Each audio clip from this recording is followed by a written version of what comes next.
gampang tinggal ganti kata-kata nu tadi. Ai tadi mah kitu ayeuna mah kieu. Lamun Allah mustahil midamel barang anu mungkin, maka barang anu mungkin bakal jadi mustahil. Sedengkeun eta teh Mustahil. Karena kesan tadi tinggal ganti aya nu kahiji mah lamun Allah wajib. Nu kadua mah Lamun nu kadua mah lamun Allah mustahil. Nu kahiji mah lamun Allah wajib midamel barang anu mungkin, maka barang anu mungkin bakal jadi wajib. Sedengkeun eta nu kadua mah lamun Allah mustahil ngadamel barang anu mungkin, maka eta barang anu mungkin bakal jadi mustahil. Sedengkeun eta teh mustahil. Babarilah dealnya. Bari.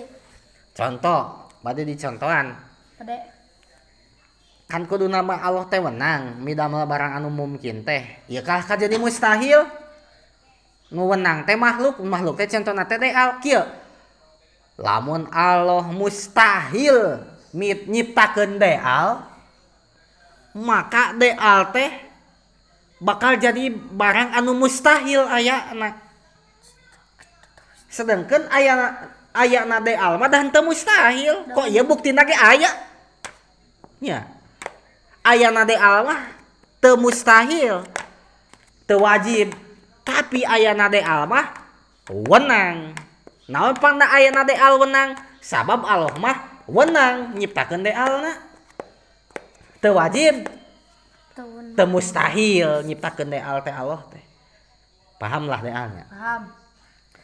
Ari dalil cek naklina Surat Ibrahim ayatna 18 kawitna Iya sayudhibkum ayatna tah eta mah dalil nakli nya eta Quran.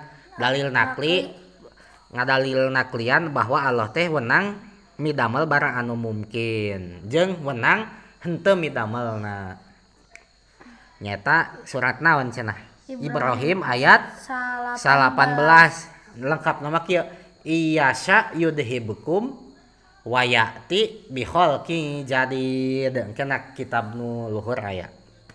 Ya artinya lamun Allah kersa ek dileungitkeun aranjeun teh ek diganti ku makhluk lain. Tah berarti pernyataan Allah dina surat Ibrahim nu neme dibacakeun ayana urang teh mungkin teu wajib aya. Da bisa jadi urang teh diganti ku makhluk lain dieuweuhkeun urang teh. Cek Allah teh kun beal jadi eueuh bakal eueuh moal aya tapak-tapakna acan moal aya moal aya we jentul deal teh. Mun Allah ngeresakeun kitu bisa eta teh? Bisa. Berarti ayana urang teh ku pernyataan Allah eta henteu wajib teu mustahil tapi wenang.